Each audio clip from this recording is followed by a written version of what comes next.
Hello, everybody, and welcome to your channel Thermal Engineering Concept and Principle. This is Professor Ali Tarrad. In this episode and series of different videos, we will talk about an application in the field of thermal engineering, which is the most important application in our heat transfer topic. What are the structural components of shell and tube bundle, heat exchangers, and how do they work? In this series, we will talk about this type of heat exchangers and how can we predict the thermal design of such heat exchangers.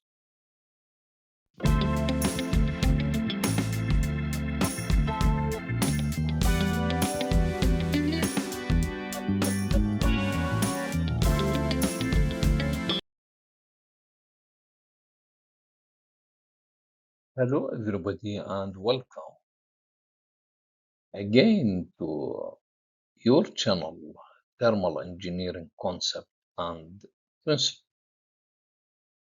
We will continue our presentation about thermal design of heat exchangers, and we will focus on the shell and tube type of heat exchangers as we talked uh, in the past or the previous episode about the structure of these heat exchangers, and in this episode we will present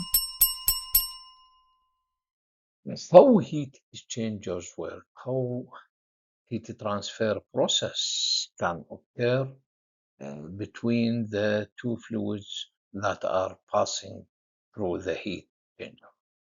Thank you for your continuous support, and let us go to the objectives of the present episode. Objectives of the present video focuses on the heat exchanger operation description, how the heat transfer process occurs, or how the flow inside the heat exchangers can be arranged, and a comparison of heat exchanger patterns in the shell and the tube heat exchanger. How can we select or make a decision to take the flow pattern which is the best for our design, and finally we will arrive at the summary.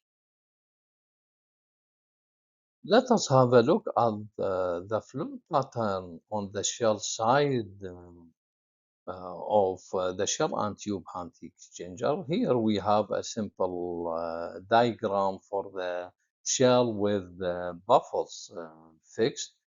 And let us consider uh, this shell is occupied by a tube bundle composed of 12 tubes with fluid passing on the external side.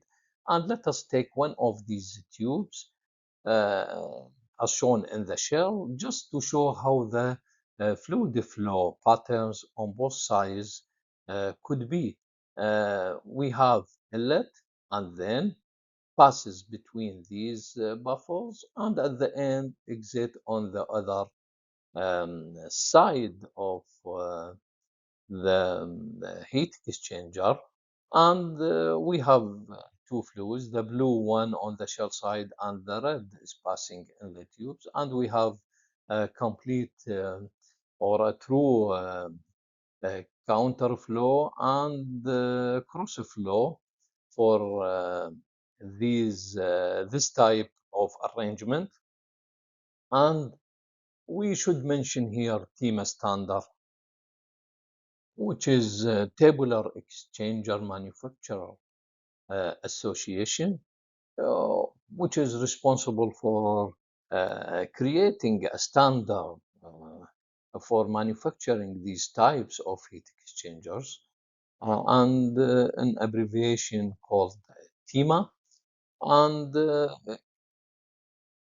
especially the thicknesses of these parts of heat exchanger, uh, which is composed of tube sheets, plates, the shell thickness, the tube, including the effect of corrosion, erosion allowances, and so on.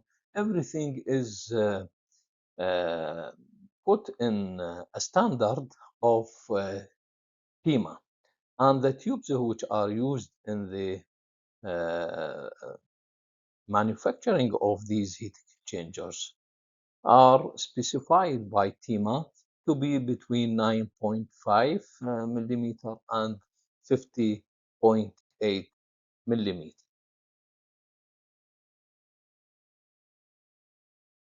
The fluid flow arrangement in the heat exchanger, and as we are talking about shell and tube heat exchanger, is the same for other types of heat exchangers. So there are two main types of fluid arrangement in the heat exchanger.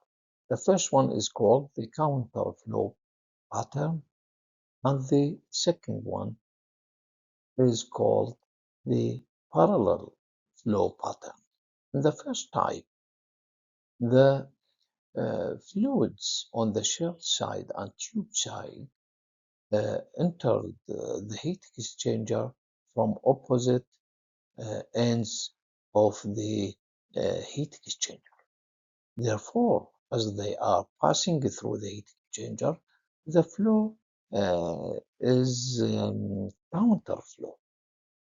And at the same time, when we talk about the other type, the fluids enter from the same end or the tube and shell sides, and they are leaving at the other end at the same direction.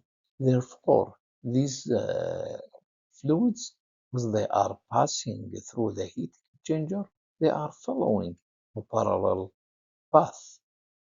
So if we talk about the counterflow heat exchanger, if we have a look at the blue line, which represents the cold fluid, it enters at T sub Ci and leaves at T sub C naught. And when we have a look at the exit temperature, it will be there is a possibility to be higher than the exit temperature of the hot fluid. On the contrary, there is no possibility if we have a look on the right hand side um, graph, the cold fluid as it enters at T sub Ci, then it leaves at T sub C naught, which there is no possibility to be higher than the exit temperature. And in general, all the heat exchangers are preferred to have a counterflow. And in the counterflow, there is a uniform temperature distribution, and they provide a good temperature difference between both fluids. So it is more efficient than the parallel flow pattern.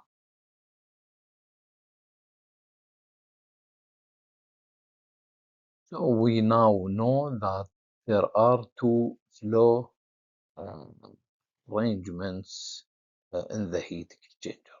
The first one is called the counterflow pattern, and in this pattern, we may calculate what is so-called the logarithmic mean temperature difference and the mean temperature difference, which is defined as F sub T times LMTD.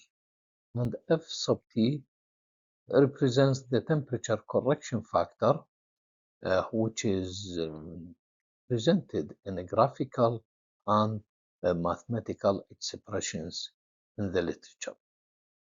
And LMTD represents the log mean temperature difference. So if we substitute the values of both the fluids, inlet and outlet, in this expression, then we may get the mean temperature difference across the heat exchanger.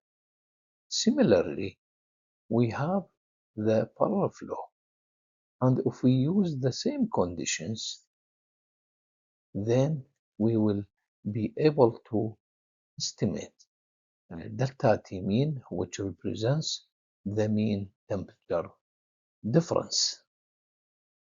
And if we take uh, an example for typical values, we have found that the mean temperature difference for the counterflow is greater than the parallel flow, and hence we need lower area for the heat exchanger for the counterflow when compared to the parallel flow. And that means in a typical calculation, if we have specified the heating load and we know the conditions of the inlet and the exit temperatures for both fluids, then finally we may estimate the surface area required. For the counterflow, we have an effective length for the heat exchanger is around 800 millimeters. And for the same conditions, if we choose the parallel flow, then the effective length of the heat exchanger will be 950 millimeters.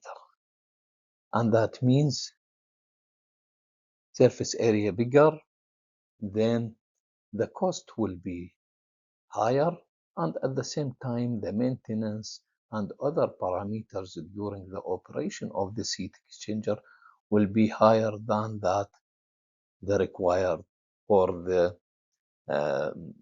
counterflow range. This is just to show a comparison which flow directions are preferred. So this example shows that the uh, counterflow arrangement is better than the parallel flow arrangement.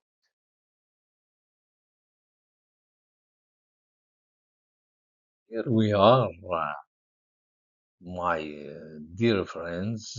We have arrived to the summary of the content of the present episode. We talked about the heat exchanger operation description and how the process can occur inside the heat exchanger of, of the type shell and tube, and flow patterns that can be expected according to the arrangement of the inlet and exit ports of the fluids and the heat exchanger for both sides, and then a comparison of these patterns and which one is the best for our uh, design. We have some important resources. You may find them in a link seated in the uh, description box below this video. And if you found the content of the present episode useful to you and others, please share it and subscribe to the channel. and I will see you in the next episode about the heat exchanger design as well. Bye bye.